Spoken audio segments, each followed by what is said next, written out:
Welcome to the Center for Spiritual Living. Thank you, Terry.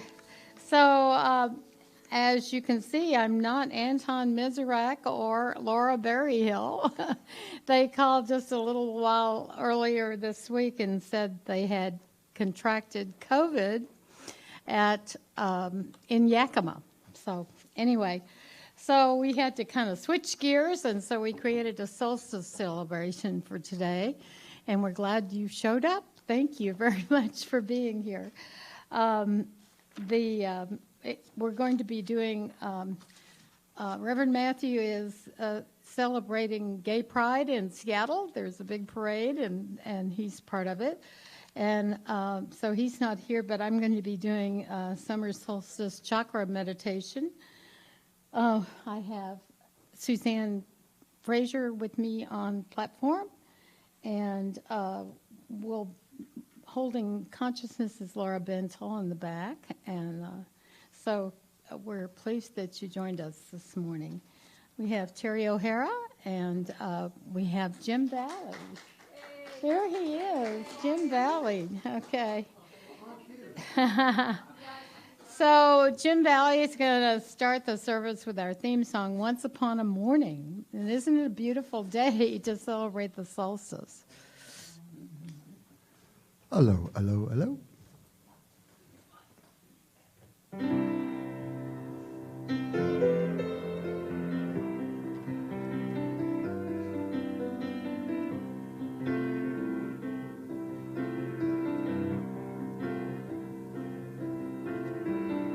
Once upon a morning springtime, evergreen by the sea,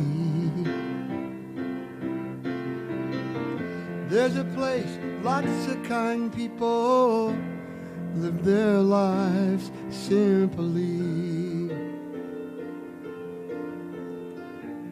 And in the springtime, when winter's gone, plant the garden and sing the song, la la hi li li, la la hi li, la la hi li li, la la hi li. We'll be married on a hot summer day, raise the children in a natural, loving way. In the springtime, in the fall, through this winter, we'll hear summer's calling. La la hi li li, la la hi li, la la hi li. La la kai lai.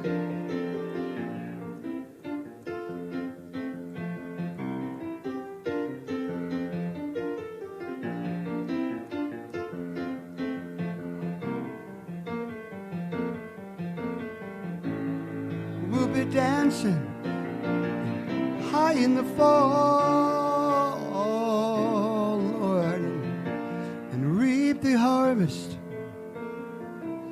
Peace over all, the springtime. When winter's gone, we'll plant the garden and sing the songs, la kai lai lai, la kai lai, la kai lai lai, la kai lai.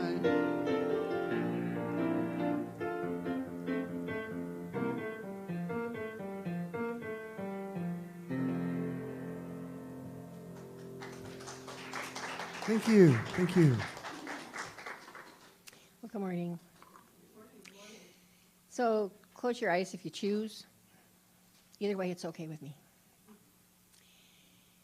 And just go to that beautiful place within you where you know the spark of the divine exists. Just know that. And solstice Solstice signifies another change in our year, another season, another time moving on, moving forward.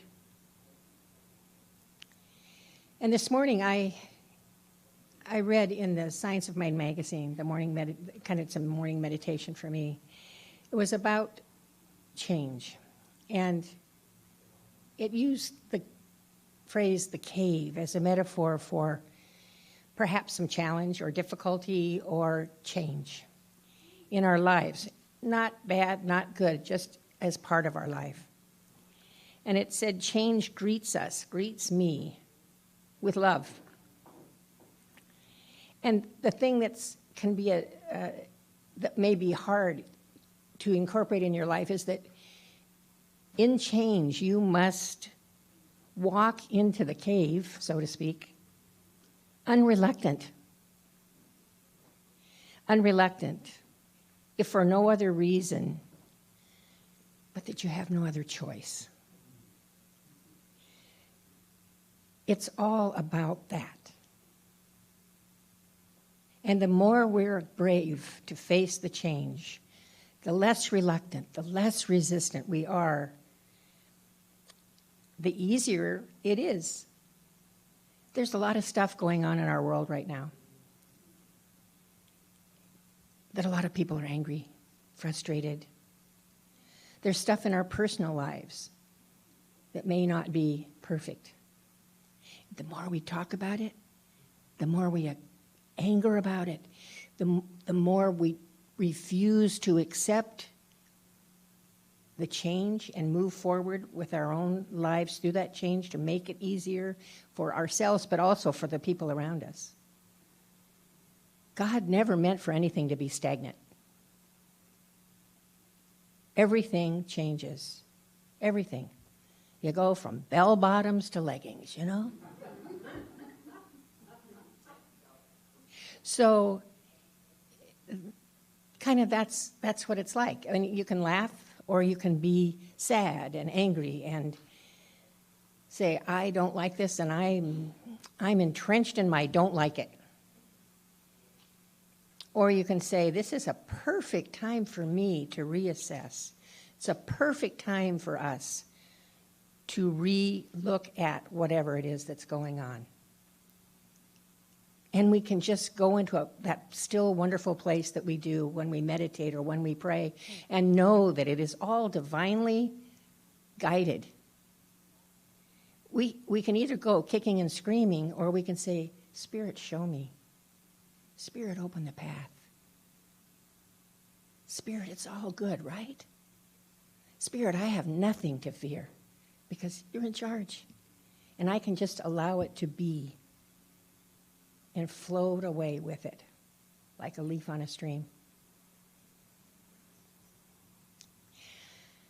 And so I just know that that's kind of a place some of us are in right now. And so lower your resistance. Talk to somebody that doesn't have the same idea that you do. Tell the clerk in the supermarket that she looks gorgeous today. Let the good stuff in life bubble up for you. You'll feel better. The world will be better. And your happiness quotient will rise exponentially. I know this to be true because I know the truth is that we are whole, perfect, and complete. We are beautiful manifestations of Spirit. And in that regard, we're meant to be happy. God only wants a good for us. God is good all the time. And so I just say, be brave. Accept, love, embrace, and know that you're divinely loved by Spirit. And I just say thank you, God. And so it is.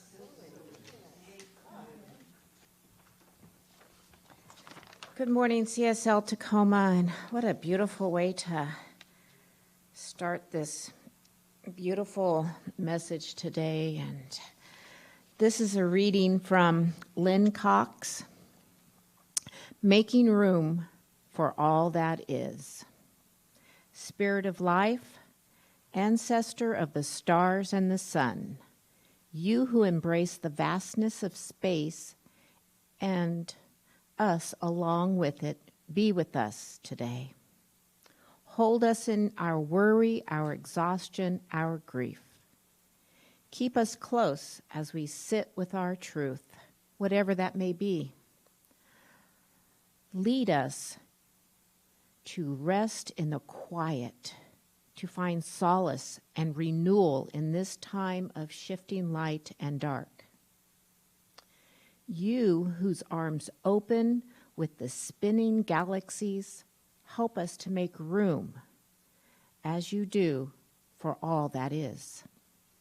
Open our hearts to our loved ones, our neighbors, the beginnings with whom we share this planet. Lead us to reach out to others in compassion. Turn us toward one another in mercy, right relationship, and reconciliation. You who have seen the rising and setting of the suns, the seasons of civilizations, remind us of all that we have learned from the history of the world and from our own histories. Give us the courage to face our mistakes and to repair them whenever possible. Help us understand our interdependence, our gravitational relatedness with all the other spinning lives around us, and lead us to treat those relationships with care. In this space, filled with the people among us who shine like stars, this space filled with the sparkle of love and care, we give thanks for this moment together. May our senses be open to the beauty of this day, this season, this world. Continue to treat Mother Earth with all the respect that she is needed. Blessed be as you go about this day.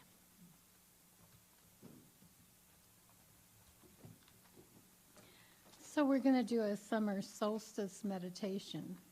So if you would, please close your eyes and just take a few deep breaths and visualize the light of the sun above you. Feel it streaming, pouring all around you. And just relax and open your heart and feel the light of the sun flowing down through your crown chakra at the very top of your head. And let that crown chakra open to absorb the divine light of the sun that carries codes of awakening. Let it flow in and down through your pineal gland, opening the third eye, and down along your spinal column into your throat, your heart, your solar plexus, and your root chakra. And then ground that sunlight all the way down to the crystalline core of Gaia. And let the light flow into your heart with another deep breath. Expand your heart with sunlight. Feel it flowing into each and every cell. And allow yourself to become more vibrant, energized, and supercharged. Just let go of any vibrations that are lower, like fear or doubt or tension, and release them into the light. Allow yourself to become more aligned with your authentic truth and your true divine nature. Bring your own sunshine. Open your heart. There's the saying, bring your own sunshine, no matter the weather. And this is incredibly relevant. There's so much negativity in the world. There's drama unfolding right here in our country. You and I have an opportunity to be a shining light, a voice of positivity, a voice of presence, and the calm in the storm. Bringing your own sunshine can be as simple as bringing a positive outlook to your day. The sun is always broadcasting codes of awakening, light frequencies, and divine intelligence. This broadcast is triggering evolution for humanity, for the earth, and all beings. It's incredibly beneficial to charge your light body by spending time in nature and in sunshine. So let the sun fill your heart. Let it fill your body, your light body, with brilliant golden sunlight. But what if it's raining? Well, this is where we all have the opportunity to bring our own sunshine. And it works great wherever you are. You have the ability to shine your light from within. So create your own sunshine and join me in this simple process of creating that and shining it out beyond you. So if you would, please call in your team of light and focus on your heart. Visualize golden light all around you. Tune into the light and then think or say, Spirit, help me to shine with more sunlight from within. Bring the solar light into my heart so it may fill my body, mind, and spirit. And when you ask, know that Spirit will respond. Just focus on your heart, breathe in, and let your heart light grow more vibrant. Let the sunlight fill you. Fill your heart, expanding out around you. And imagine that your heart light is surrounding your entire mind, body, and spirit, growing more and more vibrant. And it shines outward into this room, into this city, into this state and country. Open your heart, shine your light, ask Spirit for help, and know that at any time and any place you can choose to consciously shift. You can shift away from doubt and fear into positivity. You can shift from a lower vibrational state into a radiant light, the light that shines from your heart. And this is bringing your own sunshine or creating it. Be the light. You are a sun. Shine it. Receive it. Be the light. And so it is. Go get some sunshine and charge yourself up. God bless you. So at this time, we're going to celebrate Litha. Leslie Willis has prepared a summer solstice presentation.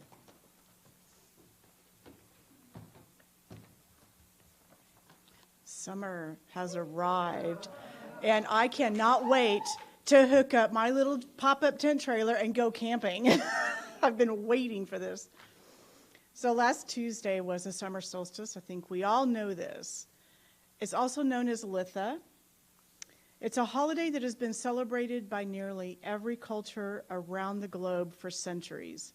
It's a day where the sun is at its zenith, the longest day of the year.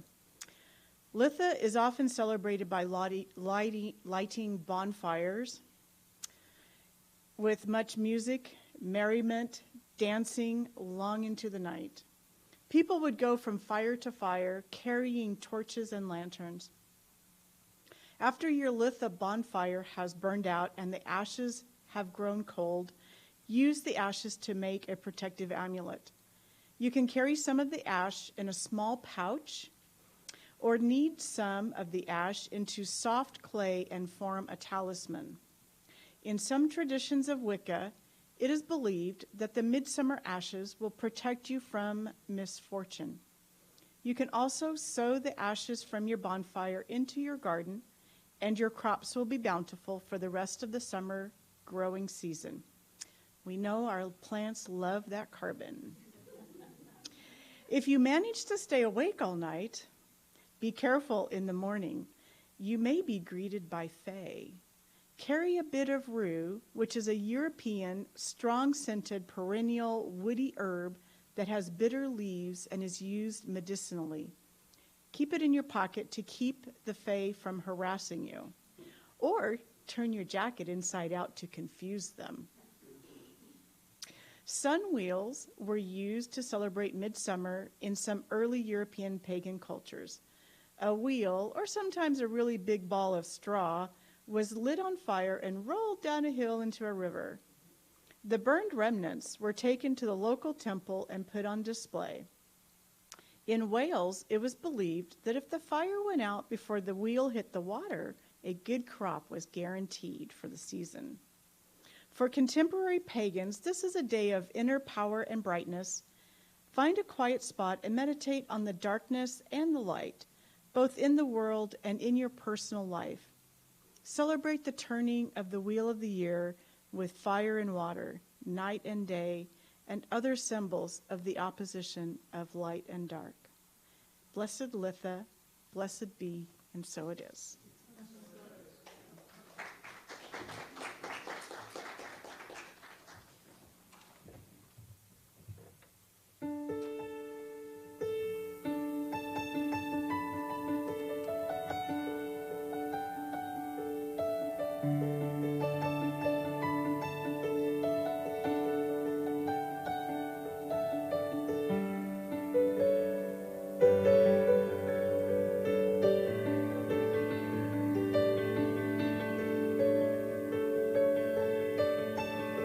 Laugh with me, sunshine. Play with me, rain.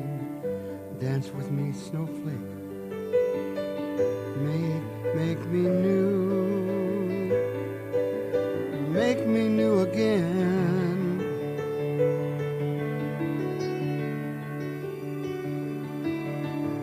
Laugh with me, sunshine. Play with me, rain. Dance with me, snowflake.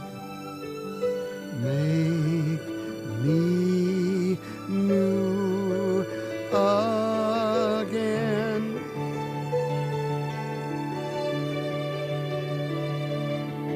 Shine on me, moonbeam, straight from above. Magical rainbows. Circle, circle, circle me with love. Shine on me, moonbeam, straight from above. Magical rainbows. Circle, circle me with love.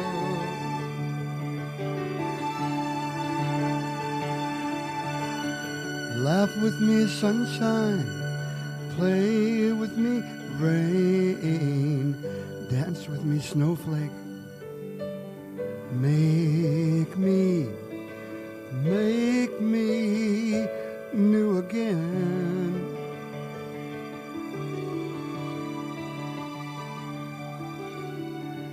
Laugh with me, sunshine.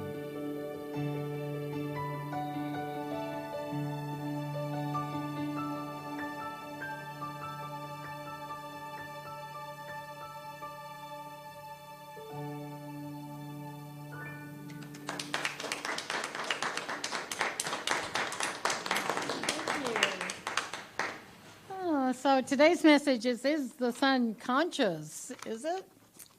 I ran across a Solstice article by Matthew Fox telling about a new article that Rupert Sheldrake, whom I love as a scientist, I got to study with him in Chartres, as a matter of fact. And he met me on the elevator and he said, "Where are you from?" And I said, "I'm from Tacoma, and from the Science and Mind Church." He said, "They're the only ones that understand me." So yesterday we spent the morning with Darlene Green in her workshop, Love is the Beacon, and we were given the invitation to be guided by love itself. Be here now. Bring love into your fullest expression of life. And so imagine this invitation on an eggshell white linen paper and engraved in gold, and on the inside it says, "You are cordially invited to open to love and awaken truly to the life of beauty and wisdom and love that Spirit intends for you. So what would it mean if you RSVP'd yes?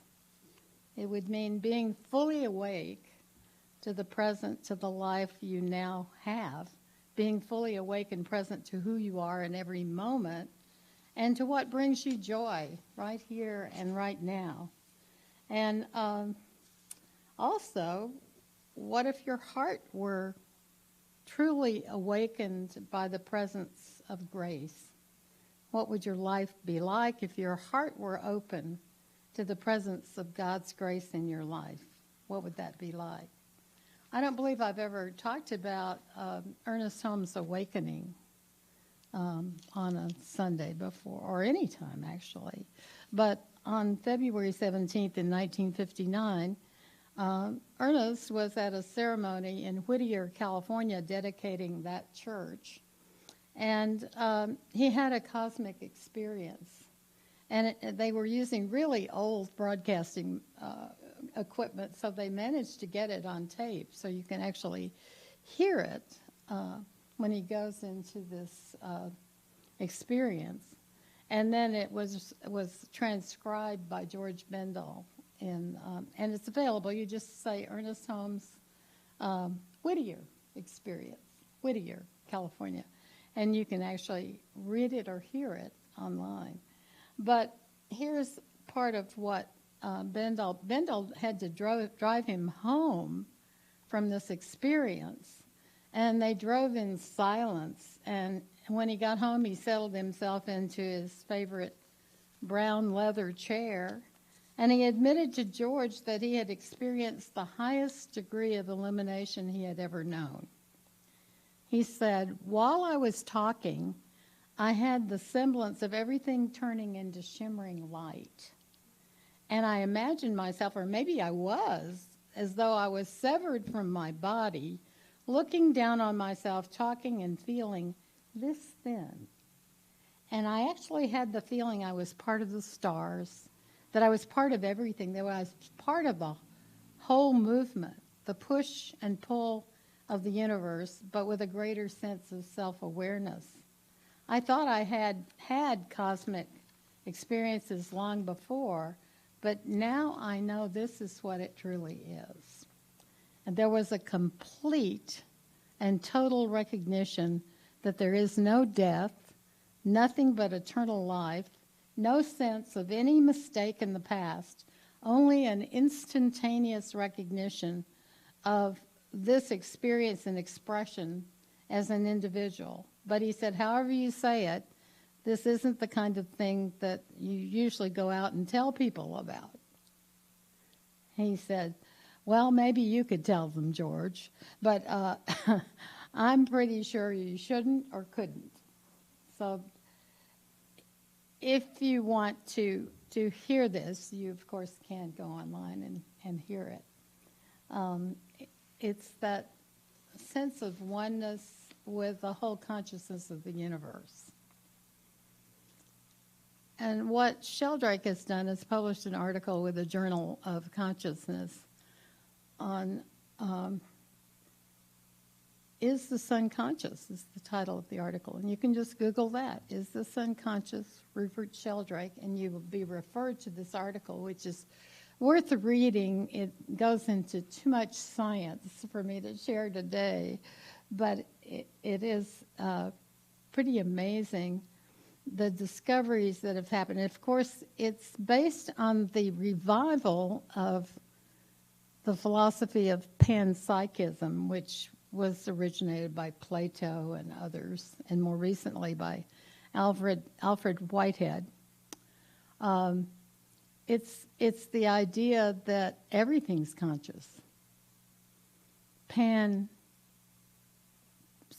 means everything is conscious. That means not only you and me, but the sun as well. And so they've done a lot of research on the sun that's in this article. And one of the things they know about the sun is it's self-organizing, which is one of the principles being alive, of being conscious, is that you can organize your clothes and put on your makeup and get over here on a Sunday morning. That's self-organizing. But more than that, it's anything that actually can organize itself. And they found that the sun looks after itself. It, first of all, looks after this body of gases. We used to sing a song, "The sun is a mass of incandescent gas." Have you heard that song? So sing it to kids. Anyway, the sun looks after this mass of incandescent gas and emits solar flares and other things to balance itself. And they've determined that suns even talk to other suns, that our sun, our star, talks to other stars in the cosmos, and also monitors the health and well-being of the solar system as well. So we have a great ally in the sun. I was reading an article where they announced with great pride they had been able to create wood like you would chop down in a forest in a laboratory. Have you seen this article? It looks just like logs of wood. And I thought, well, and then they said that would save, because they wouldn't have to worry about forest fires or anything like that. And I said, what about the air we breathe? They sort of left that out of the equation. Anyway, so we have this grace of the sun, of being in a conscious universe, where not only is guidance available to us from within, but from every cosmic entity in the entire universe, including our star, the sun. So that's very exciting. That's really grace, isn't it? That this is a free gift. Ernest Holmes wrote, "Grace isn't something God imposes on us, but it's the result of the correct acceptance of life and relationship to spirit." Ramakrishna, an Indian mystic and yogi during the 19th century, said it a little more poetically. He said, "The winds of grace are blowing all the time. All we have to do is raise our sail." So we have to open up. We have to say yes to this invitation. There's a wonderful illustrative story from the Hindu faith of how we limit or restrict this grace all the time. A great devotee of Krishna was once challenged by some of the powerful men in his village who didn't believe in Krishna. And so they said to him, "Prove to us that Krishna is God."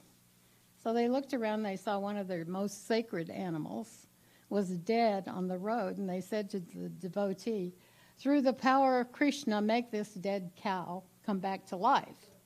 And the devotee replied, "Well, this isn't any problem for Krishna. Krishna's got it covered, but give me 3 days."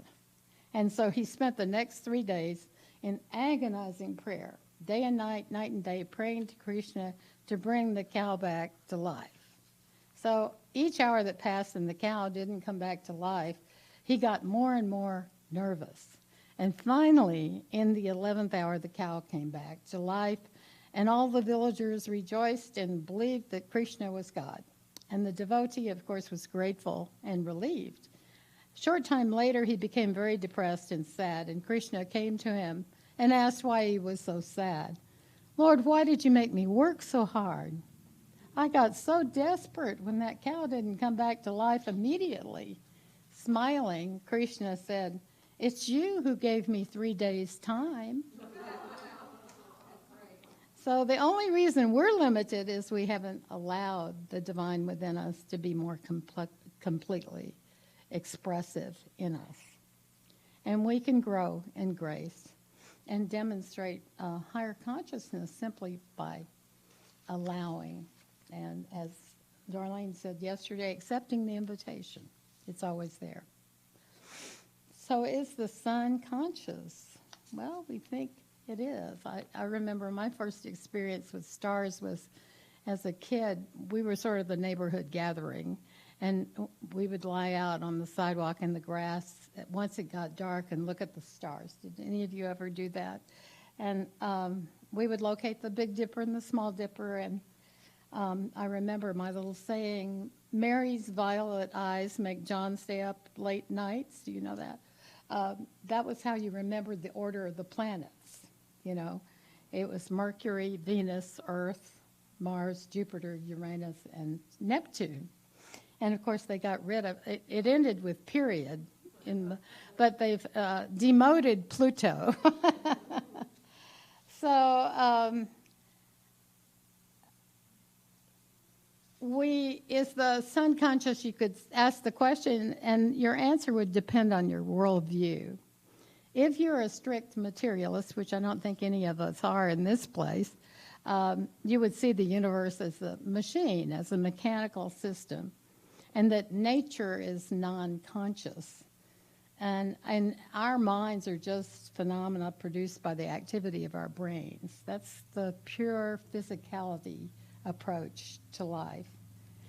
But as I said, there's this revival in this philosophy of panpsychism that believes that everything has consciousness. And what a great idea that is. Because not only are you able to draw guidance from your own innermost being, your higher self, but you can draw guidance from angelic beings, from any kind of being, from planets, from the sun itself. And all of that is available to you. I was excited as I read Brian Swimme to note that there are 2,000 galaxies that have been actually documented. And each galaxy has 100 billion stars. I mean, that would mean that our galaxy, the Milky Way, has 100 billion stars. It's mind-blowing. So this universal mind, I think what's so exciting is it really supports scientifically our philosophy that universal mind permeates all reality. And neuroscience and quantum physics have even fully augmented the support for that. So it's not matter, but consciousness that's the ground of all being.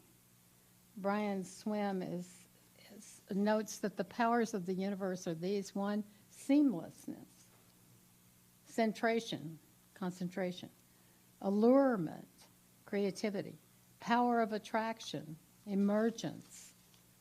And he says there's even cataclysm. We often think, oh, if we could just never have any destruction at all. But that's not part of the universe. In fact, we were created out of the explosion of a star, a huge star system that created our planetary system, and us. We're made up of the same things that stars are. Then there's mutation, transformation, and interrelatedness. Brian Swimme was asked, what will be the greatest problem people have in the future as they become more and more acquainted with the universe story and how everything works? And we're about to learn a whole lot more about how it works with the Webb telescope. It's 1 million miles from the Earth. And the Hubble telescope was only 300 miles from Earth. Anyway, it's pretty exciting what we'll be learning about everything. But he was asked, well, what will be the outcome when humans really learn? What do you think the greatest challenge will be? And he said, I think the greatest challenge for humans is there's too much love. They won't be able to cope with it. So, of course, we know there's never too much love, right? So, I know that I am conscious of something far greater than I am, and that we live in this boundless love. that's part of the universe. And so I say yes to this. And so did Ernest Holmes. He said, here and now we are surrounded and immersed in infinite good. And how much of this good is ours? He said, all of it. All of it. So let's say this together. Here and now, I am surrounded and immersed in an infinite good. Here and now, I live in God's love. Yeah. So many people think we don't deserve that. So if you have any of those, well, I don't deserve that thoughts, it's always good to be able to say it in Russian. Нет. Or nada. Or no way, Jose.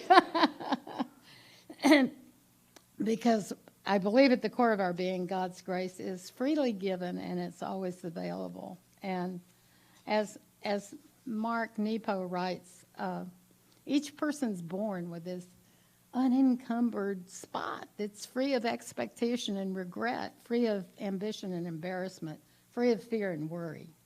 And it's an umbilical spot of grace where we were first touched by God. And theologians call it the soul. Jung calls it the seat of the unconscious. Hindu masters call it Atman. Buddhists call it Dharma. Rilke, who was Germany's greatest poet, calls it inwardness. Sufis call it kalb, and Jesus called it the center of our love. So to know this spot is to know that we are not little surface markers of identity, but we have a place in the infinite. And we take that place by inhabiting it, because God's grace is like a vast ocean, and we can sit on the shore and collect shells. We can go further still and catch a fish, or we can dive deep and bring back a pearl. And the deeper we dive, the more we align with the God presence. So I want to leave you with a poem written by Amy Love. It's called The Tide. I headed to the ocean to pray in the low tide right before the sun was gone, and I watched the creatures hide. They hid among the kelp under the rocks. They tried, and every clam and fish and prawn before the sand all dried. Frantically, they couldn't find a way through the divide. And terrified of their new world, they cried and cried and cried. You'll be okay, I whispered to a crab that was stuck in a small rock that I picked up. Then shocked when he replied, no, we won't. No, we won't. We're scared, for our world that once was wide has closed in. The ocean has left and left us to hide. His fear was great. So I took him on a little ride in the pocket of my shirt that gently I did guide him back to the blue water. And then I headed home to beat the dark, thus quickening my stride. I drifted off while thinking of God's grace. Often denied, just like the sea, it's never gone. It's there and will provide. And so what would your life be like if your heart were fully awake and present to the presence of God's love and grace in your life? What would it be like? And contemplate that as you hear those words that are most appropriate to you come to life. Be in grace and be the sunshine today. God bless you. Thank you.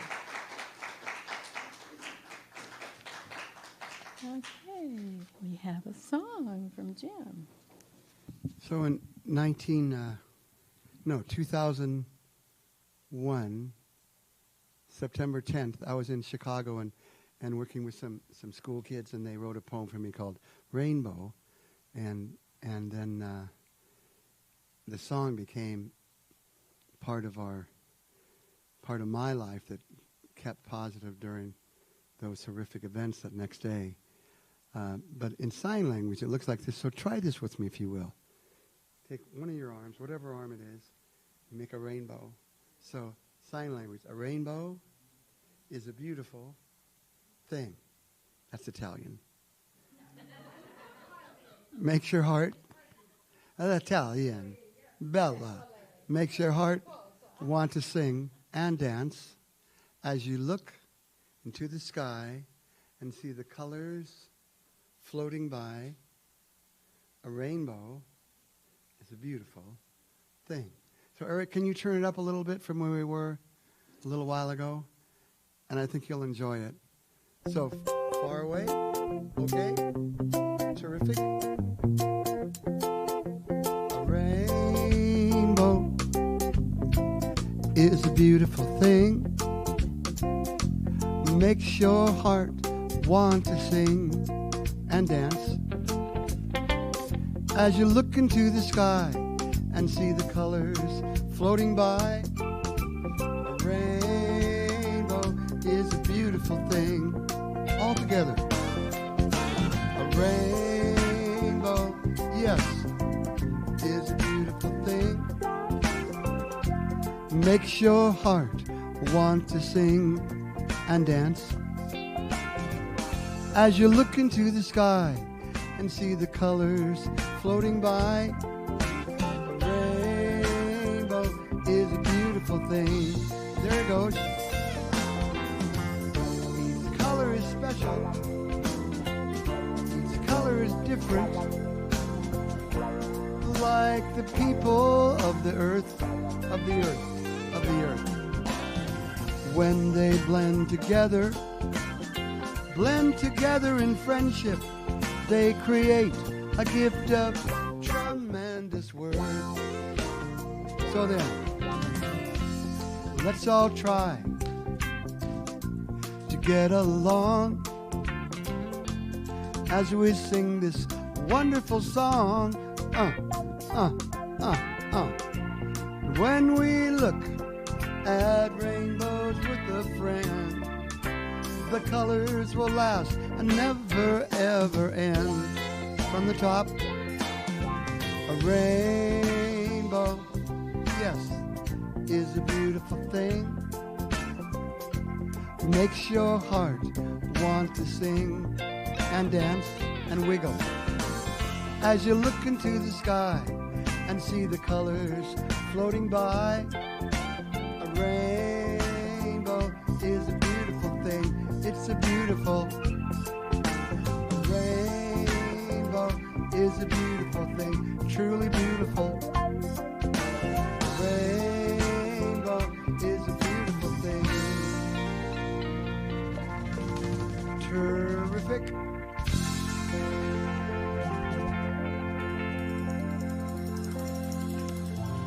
Woo. Thank you. Thank you. Thank you, Jim. That was fun. Whoops. I do that all the time. Let's see. I hit that button. So it's time for our offering. Would the ushers come forward? And we like to say the blessing that's in our program. I want to find my program.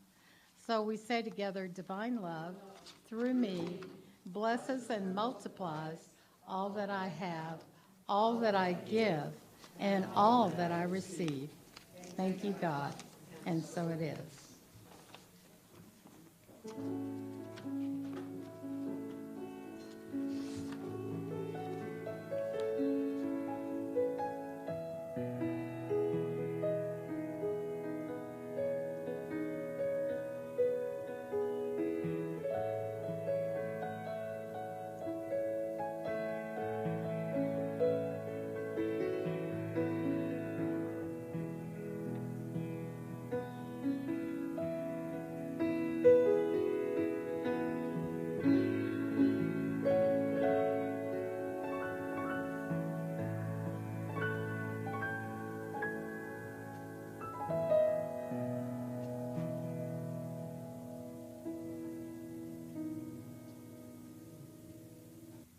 Yeah, gosh, again, if you feel like closing your eyes. What a blessing this service is. We got sunshine, We got solstice. We got rainbows. My goodness. We are the recipients of all these beautiful things. Each one comes to us with no price tag. It's all up to us how we spend it, how we give it, how we love it, and how we love each other. And even more significantly, it comes back to how we love ourselves so that we are capable of all that. On a day like this, it's going to be pretty hard to be a non-smiler. And so that's the ticket today. Frances gave us the ticket.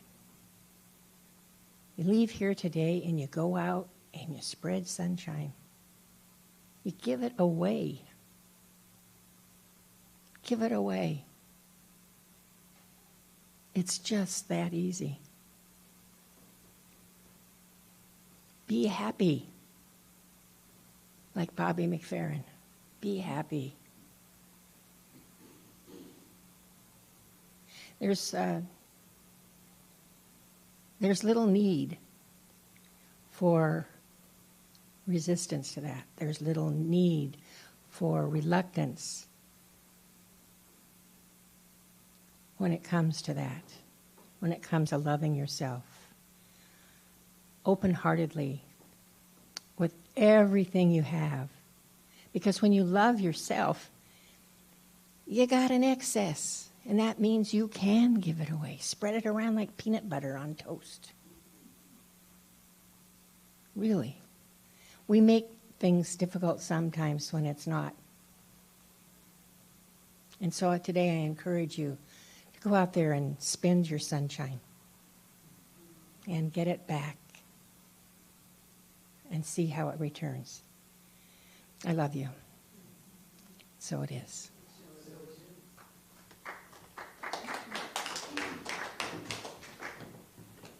So I want to invite Justin Arbuthnot to come up. He's our new treasurer, if you hadn't met him. He's going to tell you about the summer movies. Thank you. Thank you, Frances, Rev.Frances. Good morning, everybody. How are you? So when I hear sunshine and rainbows in the last Sunday of June, I immediately go to Pride. So happy Pride Day to everybody. I would like to also just share the National Centers for Spiritual Living has started a series of discussions over movies, and they're doing this as a fundraising event for the Centers for Spiritual Living campground that's going to be that's being built in Oregon. We've selected 3 movies for the month of August, so just put this down on your calendar, August 5, 12, and 19. The discussion will be looking at the different spiritual principles from certain movies, and the ones that we've selected are Avatar, Hamilton, and the Da Vinci Code. So what it requires is no cost to you. There will be a love offering for the camp. And the discussion series will be led by some ministers that they've already selected for the coursework, so we'll be watching the video of it.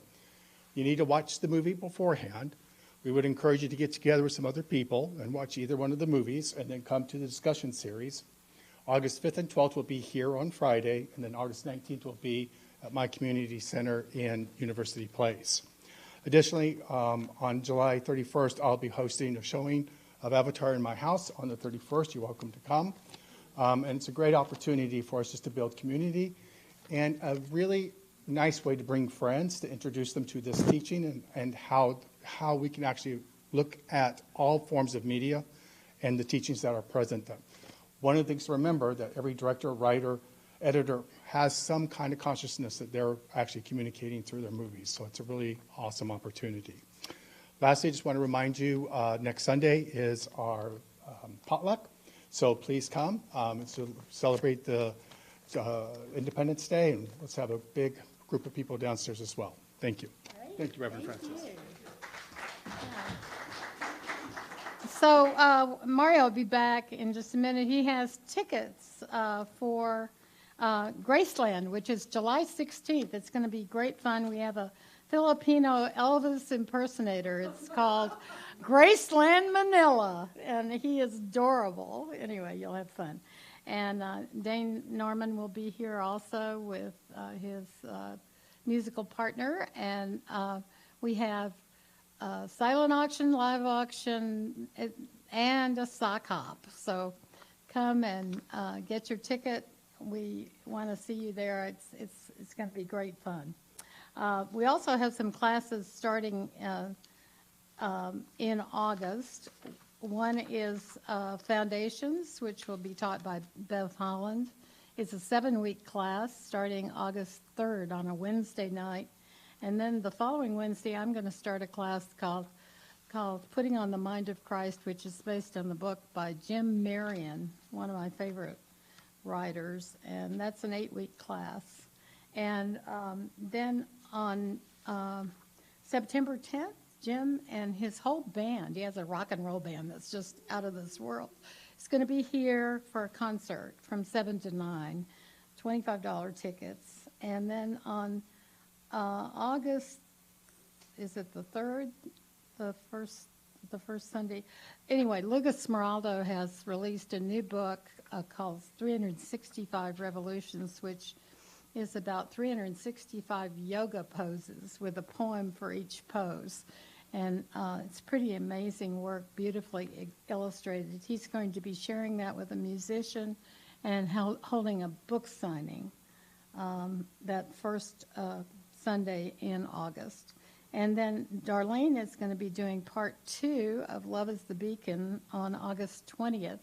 If you missed part 1, although they're not sequential, you can take them in any order, we will be putting together a packet of materials with either a CD or I don't know how we're going to do it, but we will be doing it, and we'll know next week how we're going to do it, so I can tell you that. But there is a wonderful 45-page workbook that goes with the course, and you can view the course and take it for a fee. So we'll be offering that so you can catch up before the second one in August, and then the third one will be in September. So those are the announcements. Be sure and bring a potluck next Sunday. And here's Mario with his tickets. If you don't have tickets to Graceland, then be sure and see him after the service. So thank you all very much. And we're going to have a closing song. Please feel free to sing along. Here Comes the Sun. Yes, please do, please. And here it goes.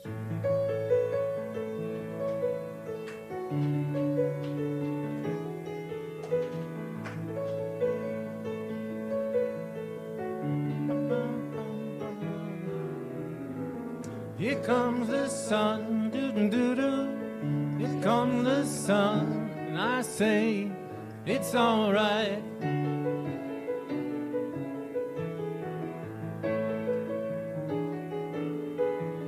Little darling, it's been a long, cold, lonely winter. Little darling, it feels like years since it's been here. Here comes the sun, here comes the sun, and I say it's all right.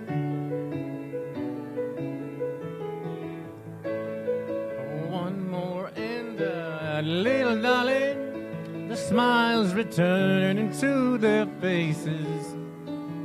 Little darling, it seems like years since it's been here. Here comes the sun, doo-doo. Here comes the sun, and I say it's all right.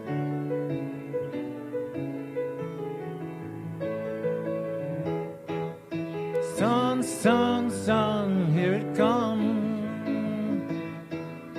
Sun, sun, sun, here it comes. Sun, sun, sun, here it comes. One more bite.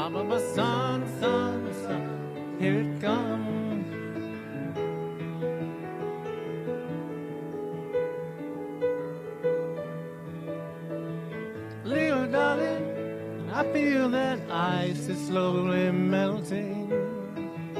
Little darling, it seems like years since it's been clear.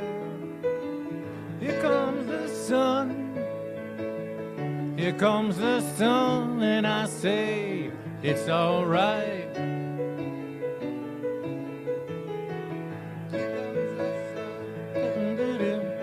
Here comes the sun, and I say it's all right. It's all right.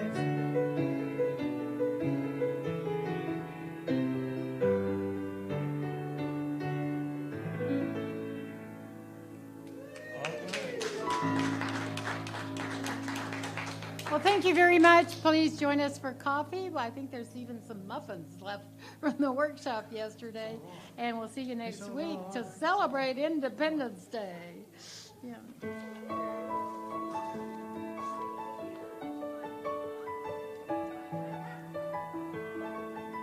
Just do this for about a minute.